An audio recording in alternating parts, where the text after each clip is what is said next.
Bueno, acá estamos entonces en este noveno encuentro, donde, como les decía, vamos a estar trabajando esta noción del urbanismo vinculado al feminismo y qué pasa en este marco con los entornos metropolitanos. ¿De qué vamos a hablar? Fundamentalmente se trata de contextualizar y de complejizar un poquito esta mirada respecto de las desigualdades evidentes en el espacio urbano en una relación que incorpora por lo menos tres variables que son la economía, la ciudad y el género. Vamos a incorporar también algunas perspectivas que desde el urbanismo feminista se plantean para justamente superar esas desigualdades y algunas manifestaciones que en los entornos metropolitanos podemos estar visibilizando, sobre todo en el contexto de América Latina. En principio, me gustaría estar articulando o conceptualizando esta relación, economía y género, qué tiene que ver, cómo lo podemos visualizar, qué cuestiones se ponen en juego en esta articulación. Y hay un esquema, acá estamos siguiendo un planteo que hacen Economistas Sin Fronteras y que tiene que ver con un esquema gráfico que para mí es bastante explícito, la idea del iceberg, ¿no? El iceberg en su parte superior que indica eso que vemos, ¿no? Que es lo que se considera la economía como con mayúscula, esa economía que implica un espacio monetizado, un mercado, una producción, un trabajo remunerado, visible, público, un Estado que va articulando mercados y acciones en el marco de un modelo socioeconómico dado. Básicamente hay un reconocimiento social, esta idea de algo visible que tiene que ver con el trabajo, que tiene que ver con la producción y con una acumulación en ese sentido, ¿no? Y en este marco, la gente que estudia estas cuestiones, en principio este esquema lo estamos viendo, como les decía, desde Economistas Sin Fronteras, plantea esta esfera de la parte de arriba del iceberg como la esfera masculinizada. La parte de abajo, por el contrario, se entiende como todo aquello que sostiene lo de arriba, ¿no? Es una esfera reproductiva o de la sostenibilidad, es decir, todo eso que hacemos en nuestros contextos familiares, en nuestros contextos comunitarios, en nuestros contextos como sociedad, para sostener eso que es visible. Pero esa parte que hacemos es fundamentalmente invisibilizado, es el del trabajo doméstico, el de los cuidados, es ese espacio que no está remunerado, que por otra parte no tiene reconocimiento social en el sentido de no tener visibilidad en ese marco. Y en este caso la unidad de medida no es el dinero, no es un espacio de acumulación, sino que es el tiempo ocupado para sostener justamente esa actividad reproductiva de la vida en términos generales. Y en ese sentido se lo considera una esfera feminizada. Ahora, si tuviéramos que estar articulando las otras dos palabras, ciudad y género, también aparecen una serie de variables que entran en consideración en este sentido. ¿Por qué? Porque nos permite estar trabajando en principios en un sentido de evidenciar desigualdades. Independientemente que hayamos trabajado o no esta dimensión, lo primero que creo que salta a la vista cuando hablamos de ciudad y género es la palabra desigualdad. Acá hay una cita de Ana Falú. Ana Falú es una referente argentina en Latinoamérica y yo diría mundial, una referente absoluta en este tema. Ella es cordobesa, es de arquitecta de formación, pero ha dedicado toda su vida a trabajar justamente en esta dimensión que tiene que ver con la perspectiva de género en las cuestiones que hacen a la construcción material de los espacios, ¿no? Y ella dice, cuando hablamos del derecho a la ciudad de mujeres y de identidades no hegemónicas desde el urbanismo feminista, se interpela la desigualdad que se expresa en las ciudades y sus territorios, que afectan al conjunto social, sin embargo, muy particularmente a las mujeres. Es decir, esas desigualdades que claramente se van a expresar en la totalidad de la sociedad van a afectar particularmente a las mujeres de un modo especial. Vamos a trabajar concretamente con dos bibliografías de base, pero también algunas sugerencias que ponemos al final. Una es donde está justamente el texto de Ana Falú y que tiene que ver con una revista específica de urbanismo feminista, un número específico que se dedicó a este tema. Y después vamos a estar trabajando una cuestión que es una suerte de set de recomendaciones de intervención que desarrolló la Generalitat Valenciana en el 2017 y que refiere a los distintos espacios o las distintas desigualdades, si se quiere, que desde en términos de movilidad, en términos de definición de la forma urbana, en términos de los espacios públicos, en términos del acceso a la vivienda, de la representatividad o de la participación, hay una indicación de desigualdad en la relación entre hombres y mujeres para su expresión y para su concreción. Así que este es como un instrumento más operativo que creo que viene bien para quienes quieran seguir trabajando este tema o por lo menos interesarse en transversalizar esta cuestión con los temas que se encuentran trabajando, ¿no? Ahora, ¿cómo articulamos esas dos palabras, esas tres palabras, economía, ciudad y género?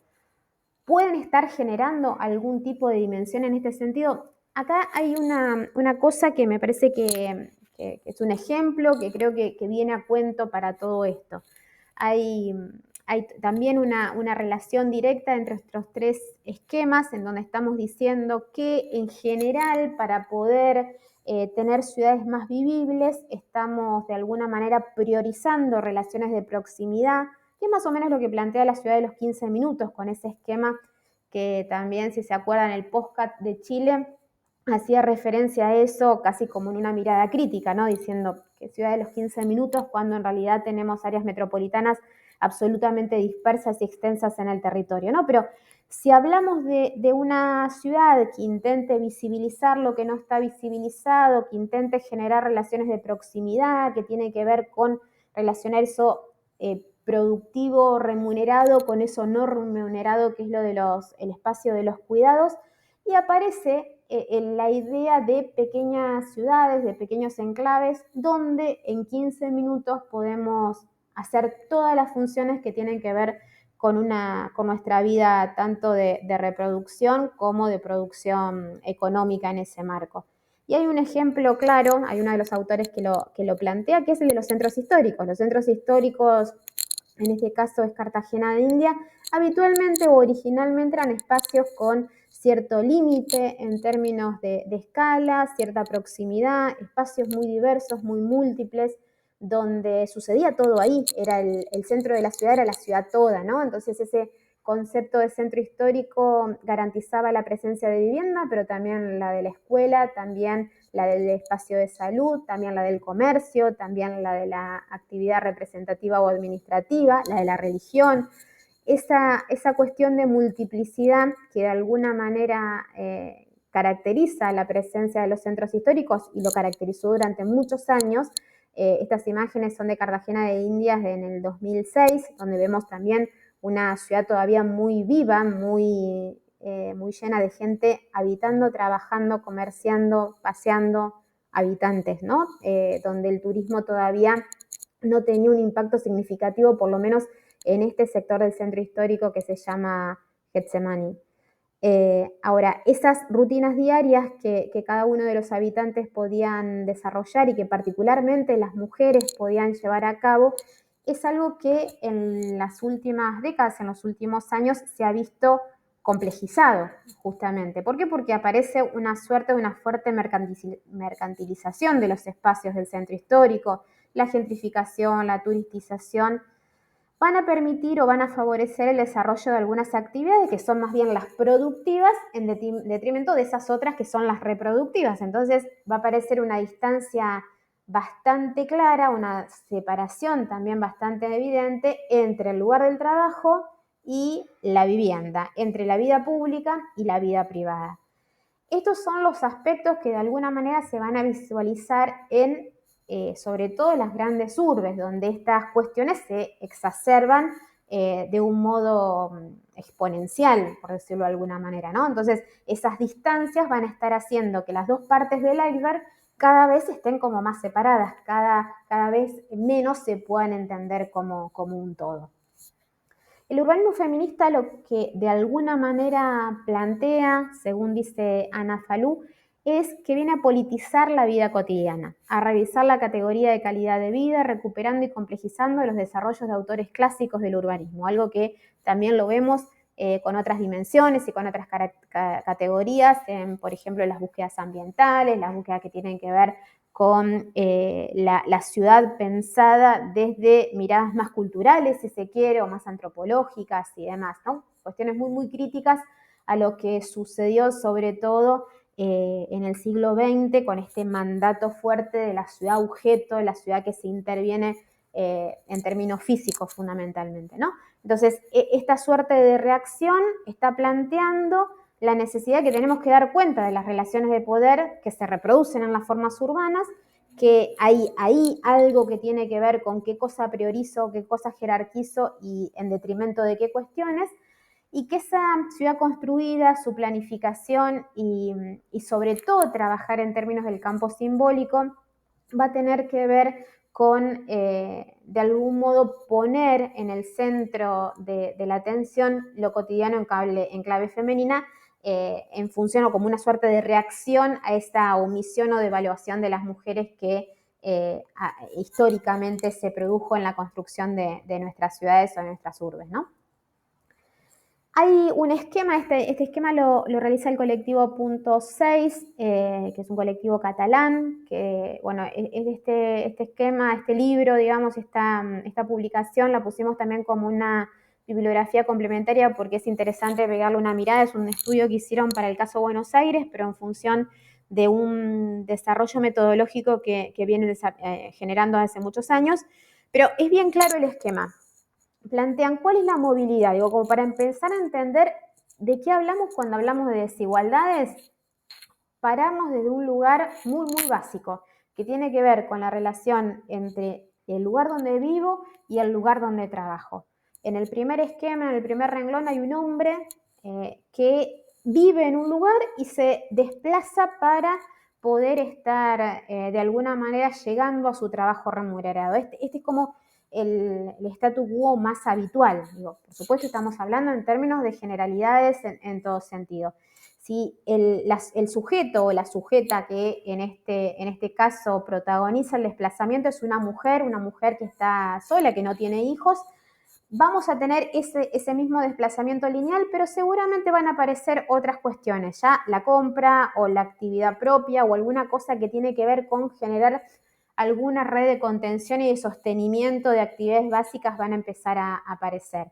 Y si esa mujer tiene hijos a su vez a cargo, esa linealidad se convierte casi en una trama, porque va a aparecer otras cosas que van a estar en el camino para llegar a su trabajo remunerado y volver a casa. Antes o después alguien se encarga de las compras, antes o después alguien se encarga, o esa mujer en todo caso se encarga de la actividad de cuidado respecto de sus hijos, o saber dónde los dejo o cuándo los voy a buscar o qué cosa desarrollo. Por supuesto, en un esquema de sociedades donde estas desigualdades o estas diferencias se vuelven cada vez menos contundentes y empiezan a aparecer esquemas menos rígidos en este sentido, hacen que esto que estamos viendo como una generalidad empiece a tener otras características, por supuesto, ¿no? Pero lo que estamos intentando plantear, que incluso al día de hoy, quien hoy está escuchando esta clase, seguramente, o por lo general, para no estar planteando en términos absolutos esta cuestión, por lo general, si quien está escuchando esta clase es una mujer, ha tenido que resolver antes de este momento una serie de cuestiones que tienen que ver con la alimentación, que tienen que ver con el sostenimiento familiar, que tienen que ver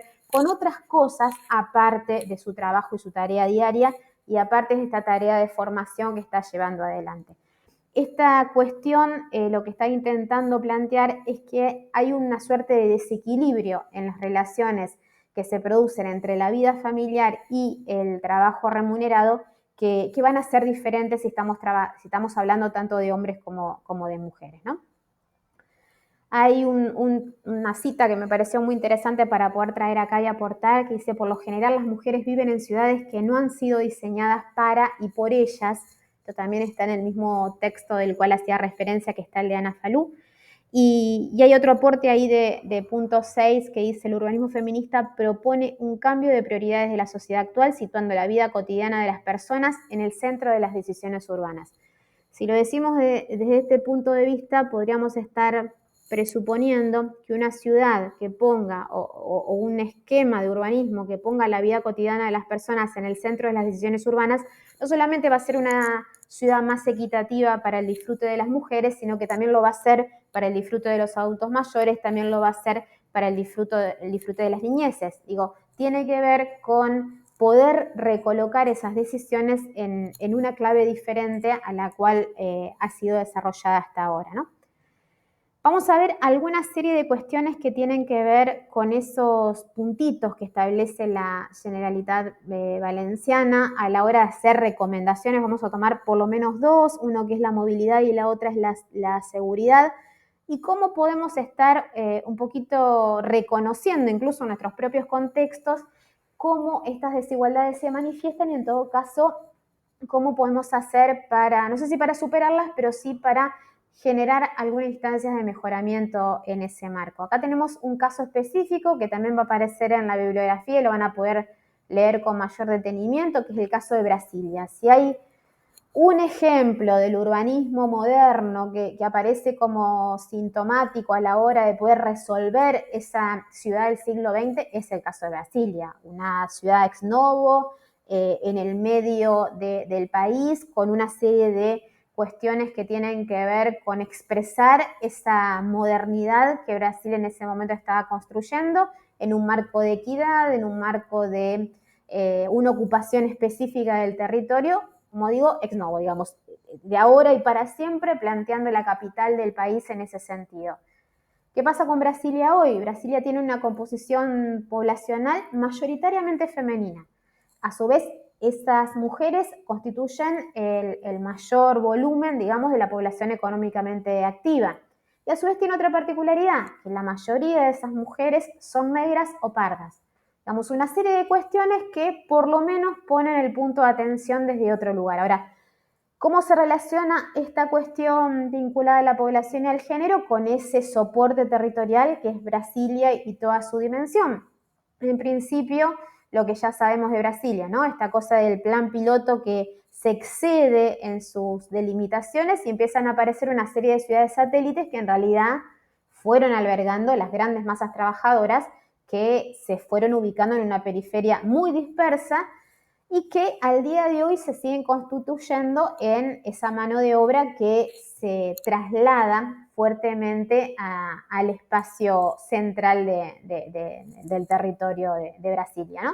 Ahí vemos en el esquemita el punto rojo, el del 80 al 89%, son los desplazamientos más fuertes, se desarrollan hacia ese punto del territorio y son pendulares, digamos, todos los días mujeres y hombres se trasladan a ese espacio central de la ciudad, que es donde se desarrollan la mayor cantidad de actividades productivas y vuelven al finalizar la jornada a esos espacios más amarillitos y naranjas claros, que son los lugares de residencia de su vivienda específicamente. En ese esquema, las mujeres y los hombres también se desplazan de modo diferente. Mayoritariamente las mujeres utilizan el autobús, mientras que entre los hombres el mayor porcentaje de los hombres utilizan el automóvil. Hay un 42% de mujeres que utilizan el autobús para desplazarse y el mayor método o modalidad de desplazamiento entre los hombres es el automóvil con un 52%. Eso va a estar definiendo patrones de movilidad y uso del transporte público claramente diferenciados en un sentido y en el otro que las políticas públicas tienen que estar abordando de alguna manera. En el caso de Buenos Aires pasa una cosa bastante parecida. En los desplazamientos diarios de mujeres, el 51% de las mujeres utiliza el transporte público, el 28% lo hace caminando y un 1% de las mujeres utilizan la bicicleta. Este trabajo lo hace Punto 6 junto con el gobierno de la ciudad de Buenos Aires y está publicado por la CAF. Y analizaron también el tema de la movilidad sustentable. ¿Qué pasa con la movilidad sustentable en un entorno metropolitano y sobre todo en una ciudad capital como Buenos Aires? Ahí también vemos una diferenciación del 80 al 67% entre mujeres y hombres en esa variable. Esta cuestión de la intermodalidad, cómo se piensa, cómo se visibiliza, bueno, ahí hay un rasgo bien característico y empieza a trabajar esta relación entre la movilidad y otras variables y otros factores que tienen que ver con la seguridad, que tienen que ver con las condiciones socioeconómicas, que tienen que ver con la conciliación con tareas cotidianas y demás. Ahí en el esquemita de abajo vemos el rango horario en donde se desplazan las mujeres en relación a los varones. En la mañana se desplazan más o menos entre las 7 y las 12, mientras fundamentalmente con mayor intensidad en el rango entre las 11 y las 12, mientras que a la tarde el desplazamiento de las mujeres se desarrolla entre las 12 y las 6 de la tarde. Digamos, tenemos ahí un rango tardecita, noche, en donde disminuye fuertemente la presencia de las mujeres en el desplazamiento urbano tradicional, en contraste con lo que pasa con los varones en esa cuestión, y que claramente está hablando de otros aspectos, como recién decíamos, que no solamente tienen que ver con movilidad, sino con seguridad, con condiciones socioeconómicas y demás. Estas cuestiones de movilidad y que tiene que ver con los patrones en los cuales me desplazo en un entorno metropolitano y que va a tener al transporte público como un elemento significativo, lleva a casos muy, muy extremos en función de los conflictos que esto genera. Seguramente conocen el caso de Ciudad de México con su sistema de transporte colectivo. Este es el Metro de México, que lleva desde hace muchos años ya una serie de estrategias que tienen que ver con tratar de reducir de alguna manera cuestiones que son muy, muy habituales en una urbe como la mexicana, en donde aparecen situaciones de abuso, de acoso, delincuencia, inseguridad manifiesta en los medios de transporte, y llevaron a establecer esta suerte de cosa exclusiva, ¿no? Vagones exclusivas para mujeres y niños, que sobre todo en determinados horarios pico y con determinadas condiciones, hacen que de alguna manera se garantice cierta seguridad en ese momento y en ese espacio de desplazamiento, ¿no? Esto puede parecer como un paliativo, y sí, claramente lo es, no es una solución a la problemática, pero sí estamos hablando de un volumen enorme de personas que se desarrollan, que se desplazan diariamente, y estamos hablando también de condiciones de extrema vulnerabilidad, sobre todo de las mujeres, en ese contexto que llevó al desarrollo de esta política para poder de alguna manera atenuar el impacto que esto implicaba, ¿no? ¿Cuáles son las recomendaciones que aparecen en este texto de la Generalitat?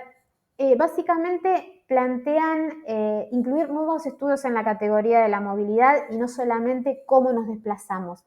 Y ahí incorporan una cuestión que tiene que ver con la movilidad del cuidado, es decir, este desplazamiento que tanto en términos del barrio donde vivo como de la ciudad en la que está inserto ese barrio, realizo en tanto responsable de tareas de cuidado en algún sentido. ¿Cuáles son esas movilidades que hago capaz que reiteradamente, diariamente y movilizadas por el solo acompañamiento de estas personas que tengo a mi cargo como tarea de cuidado? Es decir, llevar a los chicos a la escuela, volver a retirarlos, tengo un adulto mayor a cargo, generar alguna instancia de recreación o de cuidado de salud y poder desarrollarlo. Es decir, no me desplazo yo como mujer en relación a un trabajo remunerado, sino que hay una serie de redes o estrategias de movilidad que tienen que ver específicamente con mi tarea de cuidado y que seguramente son instancias de movilidad diaria que repito en ese contexto. Entonces, lo que está planteando la Generalitat en este texto es que eso se reconozca, se visibilice. Se empiezan a establecer estadísticas, se está diciendo, desagregadas, que estén planteando de alguna manera el uso femenino del transporte y cómo eso se lleva adelante. Favorecer el transporte público frente al privado, eso claramente es otro elemento que incluye la cuestión de la movilidad en clave de género, con perspectiva de género, justamente porque estamos diciendo son las mujeres las que mayor cantidad de transporte público utilizan, y por lo tanto ese transporte tiene que tener la calidad, la seguridad y las características espaciales tanto de las infraestructuras como de los vehículos necesarios para que eso se concrete. Tienen que pensarse también, sugieren medidas innovadoras, plantean esto de Montreal, que es el servicio entre dos paradas, algo que ya lo hacían los minibuses informales en Bolivia desde hace muchos años, que es esta cuestión. En Montreal lo plantean sobre todo en el marco de la nocturnidad. Entonces, si hay una parada estipulada, y la mujer solicita una parada intermedia que no existe, quien tiene a su cargo el transporte público accede a parar en esa instancia para generar menor desplazamiento de esa persona en la vía pública en horario nocturno. En todos los sentidos y en todas las recomendaciones se plantea la necesidad de involucrar a las mujeres en los procesos de los estudios de movilidad, pero sobre todo en las instancias participativas de diagnósticos y de propuestas también en este marco. Otro esquema que plantea este documento de la Generalitat es poder pensar en términos de percepción de la seguridad. Acá les traigo para compartir también un trabajo muy interesante que desarrolló la CAF en un barrio de la Ciudad de Buenos Aires, que es el barrio Ramón Carrillo, es un barrio popular, analizando justamente eso, la percepción de inseguridad en las mujeres. Este es un barrio que está en la Comuna 8 de la Ciudad de Buenos Aires, es un barrio, digamos, en la zona, una zona de mucha vulnerabilidad socioeconómica en este contexto. Y miren los datos que arroja. Bueno, hacen todo un esquema donde mapean junto a las mujeres en términos participativos puntos seguros, puntos inseguros, recorridos, calles donde habitualmente o frecuentemente me desplazo y lugares que tiendo a evitar, dónde para el colectivo, dónde pasan los remises, cuándo hay una parada de colectivo que está en determinado punto o no, o es informal, cuándo hay un espacio público y si ese espacio público tiene algún elemento que complica su utilización, por ejemplo, la presencia de un basural o una pequeña acumulación de residuos o incluso una obra que también está planteando una cuestión de un uso inadecuado de ese espacio público. Bueno, a partir de ese mapeo surgen una serie de conclusiones. Entre 10 de 15 mujeres se sienten inseguras camino a la parada del cole. Es decir, la parada del colectivo, que es el punto que garantiza ese uso en términos de movilidad casi diaria, tiene un porcentaje altísimo de mujeres donde para llegar a esa parada me siento insegura, 10 de cada 15. Pero a su vez 14 de cada 15 se sienten inseguras en la propia parada del colectivo. Esta situación, si lo preguntamos para los hombres, claramente es diferente. 2 de 5 hombres se sienten inseguros en el camino a la parada y ningún hombre se siente inseguro en la propia parada del colectiva. Esto está hablando claramente de percepciones y situaciones que exceden la propia materialidad o que la materialidad de esa situación, tanto de la parada como del recorrido, tiene determinadas características que son percibidas, sentidas y por lo tanto evidenciadas en forma diferente por mujeres y por hombres. En el texto que si les interesa buscarlo, hay un recorrido por un montón de barrios populares de la Ciudad de Buenos Aires y me parece muy sintomático estas respuestas porque son muy similares en todos los casos, ¿no? ¿Qué recomienda la Generalitat Valenciana en este sentido?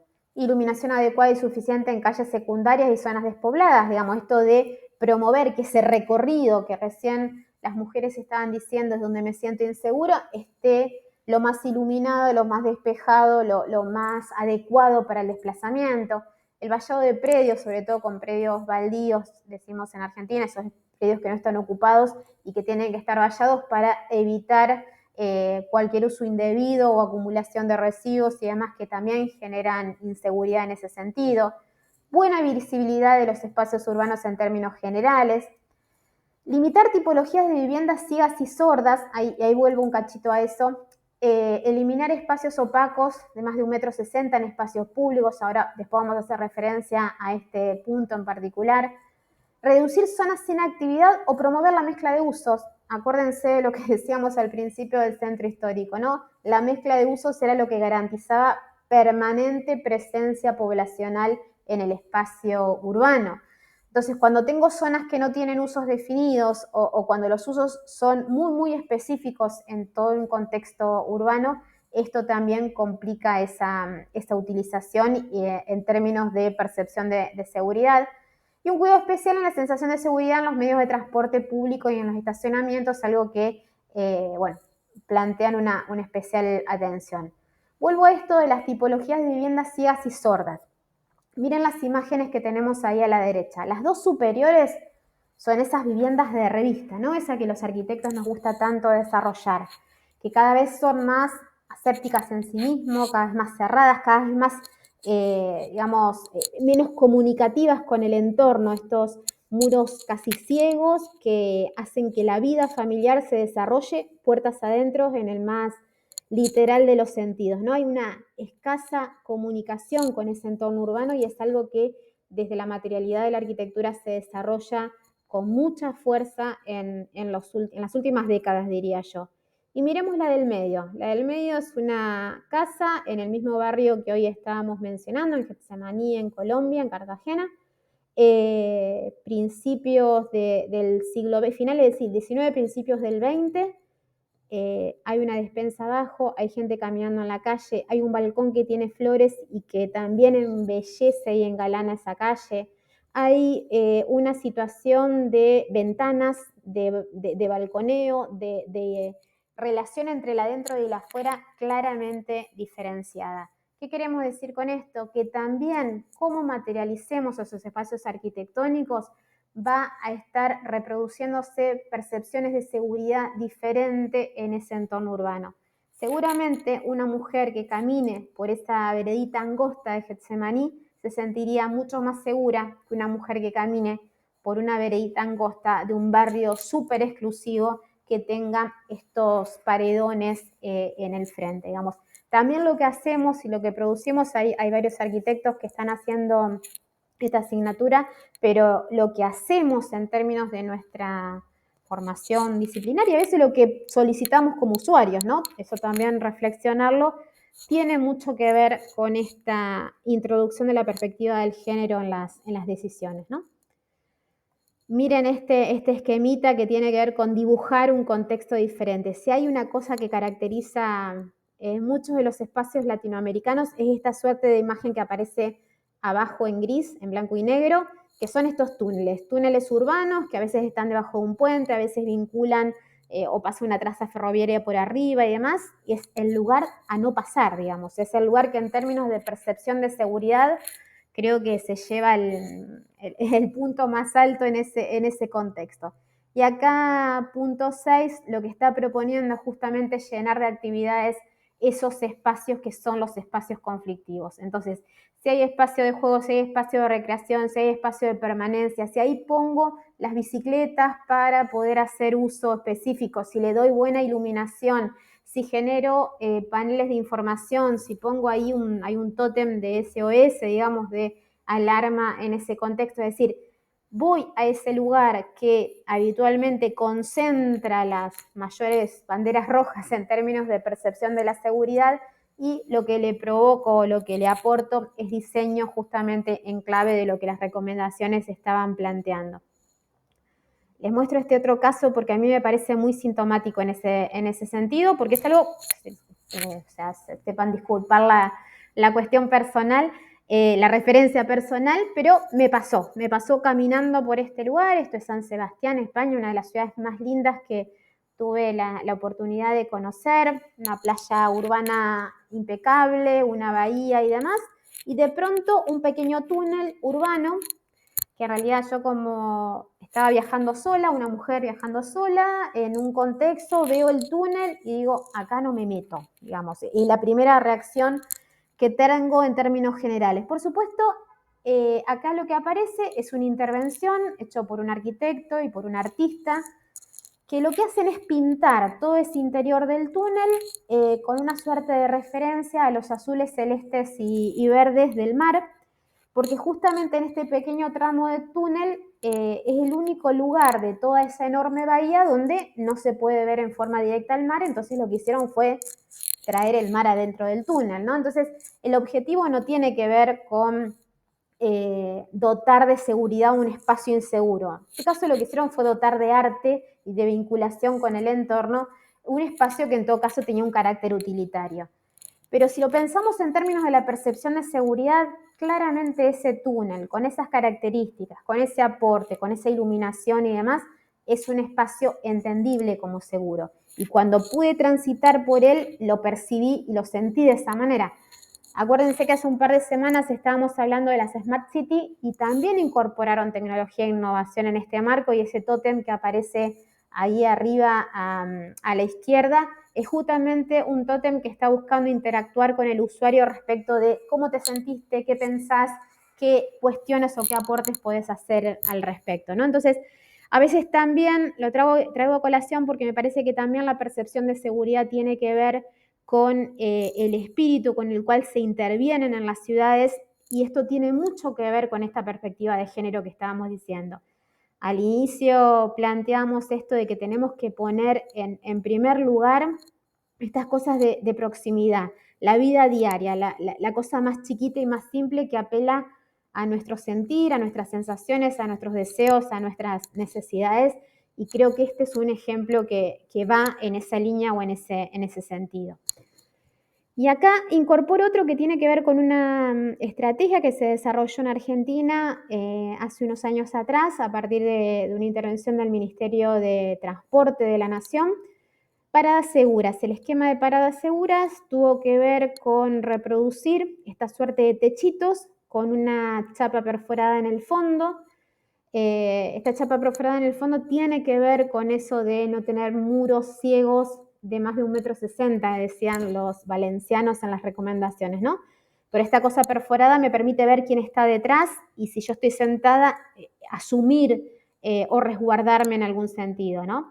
Pero a su vez incorpora una serie de cuestiones, el botón antipánico, una vinculación telefónica que permite también que en caso de situación de inseguridad, poder conectarse con un sistema que estaba vinculado a distintas lógicas de seguridad en ese contexto, una identificación clara, una serie de cuestiones muy básicas como poder enchufar el cargador de mi teléfono si me quedé sin batería y no tengo a quién avisarle que voy a tomar el colectivo. Digo, esta parada se diseña en el Ministerio del Interior con esa doble situación. Es un elemento que tiene que ver con el sistema de movilidad, con optimizar ese sistema de movilidad en todo el territorio de la nación, pero sobre todo también está avanzando en términos de esa percepción de seguridad que desde esta perspectiva de trabajo con el género nos están demandando. Creo que fue una estrategia muy interesante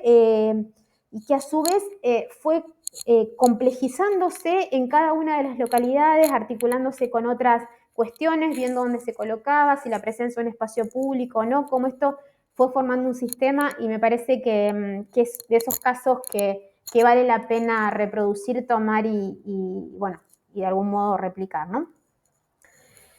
Vayamos a otro punto. Hoy estamos hablando del iceberg para poder explicar esta relación entre lo que se ve y lo que no se ve en relación a todas esas actividades que de alguna manera soportan esas otras actividades que son las de la producción más ortodoxa, lisa o llana, ¿no?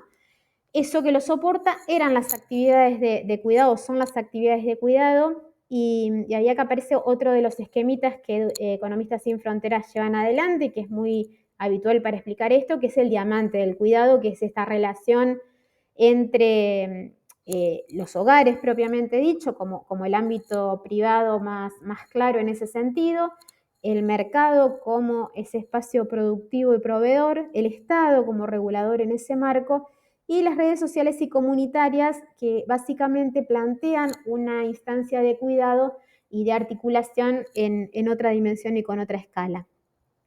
Las actividades de cuidado en general no se consideran, decimos, dentro de esa esfera económica ni productiva, y por lo tanto están invisibilizadas y permanecen habitualmente en la parte de abajo del iceberg, ¿no? Esta cosa que no veo es lo privado, es lo doméstico. Y ahí tiene otro agravante que en general no lo medimos, no lo estudiamos, parece que no existe, no forma parte por lo general de la agenda política, es decir, no se visibiliza, no sé cuánto implica, que hoy decíamos la unidad de medida tiene que ver con el tiempo y no con lo producido, no con el dinero, no con lo monetarizado, entonces es también difícil en ese marco poder analizarlo. No genera derechos, digamos, esas trabajadoras del cuidado no son desempleadas, no se jubilan, no tienen vacaciones, no hay bajas por enfermedad ni por nada que se les aparezca. Esa cuestión del cuidado lo hago todos los días del año, las 24 horas de mi vida.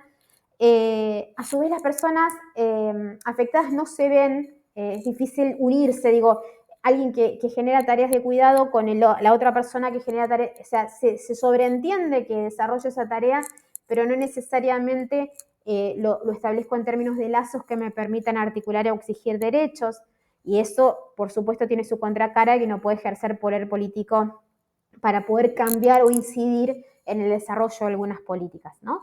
En este sentido. Pero bueno, algunas cosas empezaron a cambiar en las últimas décadas, sobre todo por el esfuerzo justamente tanto desde la economía feminista como desde el urbanismo feminista para visibilizar este tipo de cuestiones, y algunos estados fueron generando instancias en ese sentido. Acá les cuento dos.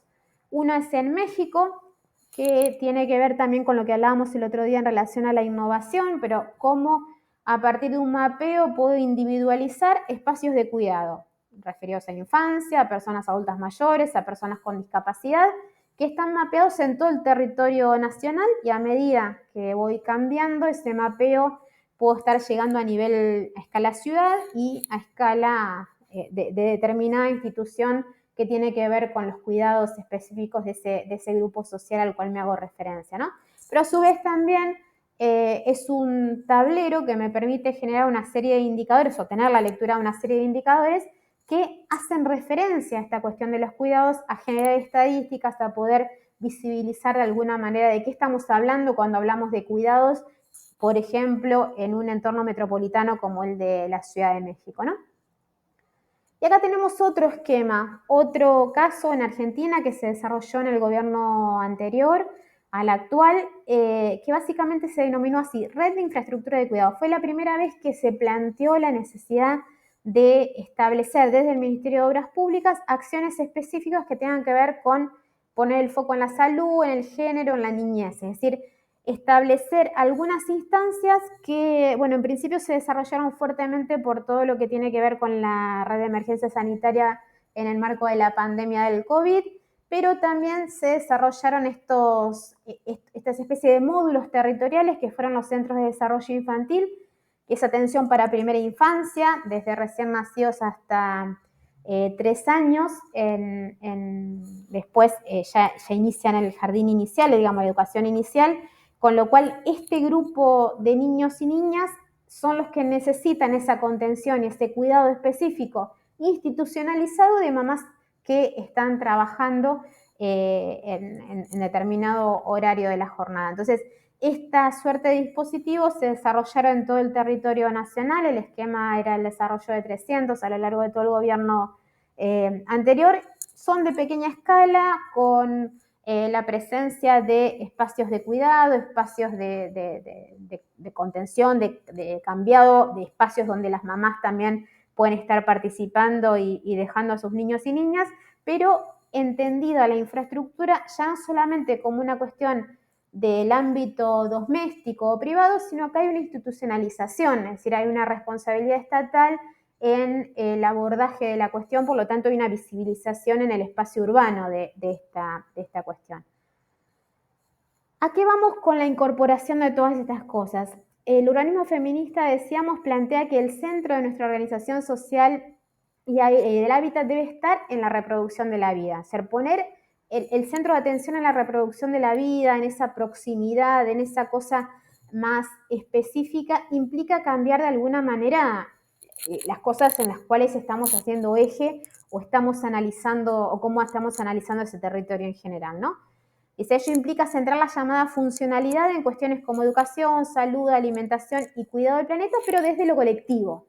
Implica también nuevas lógicas de estructuración espacial, de usos y de zonificaciones, en los que la distancia y el tiempo importan cuando se trata de satisfacer nuestras necesidades. Digo, no es lo mismo pensar en una lógica de estructuración espacial o de usos o de zonificaciones en un barrio que tenga en cuenta las redes de movilidad vinculadas a las instancias de cuidado, que una jerarquización vial, simplemente, digo, ¿no? Esas son las cosas a las que está haciendo referencia este cambio de mirada o esta perspectiva. El urbanismo feminista contiene todos los elementos de un modelo y podemos denominarlo así, pero el urbanismo feminista es sobre todo una propuesta urgente de refundar los principios de nuestras ciudades y entornos de vida. Esto lo dice Mari Carmen Tapia, que es la directora de Crítica Urbana, este documento específico, esta revista que pusimos o propusimos en la bibliografía. Les dejamos esta inquietud que por ahí es bastante diferente a las cuestiones que habitualmente venimos comentando y sobre todo en un esquema como un poquito más duro, que es esto de la relación entre la ciudad y la economía, pero nos parecía interesante que lo reflexionemos en el sentido de poder, en principio, visibilizar desigualdades, establecer miradas que a veces con pequeñas cosas podemos estar ahí reduciendo impactos en relación a esto y de alguna manera modificando perspectivas de intervención, porque sabemos que muchos de los que, bueno, de hecho, todos los que se están formando en esta maestría, de alguna manera tienen esta intención de actuación en la ciudad y en los territorios, y nos parece que poder pensar por lo menos un ratito en términos de esta perspectiva aporta y mucho en ese sentido. Les recomendamos 3 o 4 cositas. Al margen de los dos autores, los dos textos que pusimos en la bibliografía y que la tienen de hecho en la clase y demás, hay algunos otros textos que nos parecen importantes para seguir indagando. Economistas sin fronteras, visibilizar lo invisibilizado, el iceberg de la economía feminista, donde específicamente trabaja en esta cuestión, y el texto del colectivo Punto 6, este colectivo catalán que trabaja específicamente esta guía metodológica para el diseño del sistema de movilidad y transporte en el caso de Ciudad de Buenos Aires. Son dos miradas ahí que son complementarias y que por ahí a quien le interese el tema lo pueda desarrollar. Y le dejamos una inquietud en el foro de debate.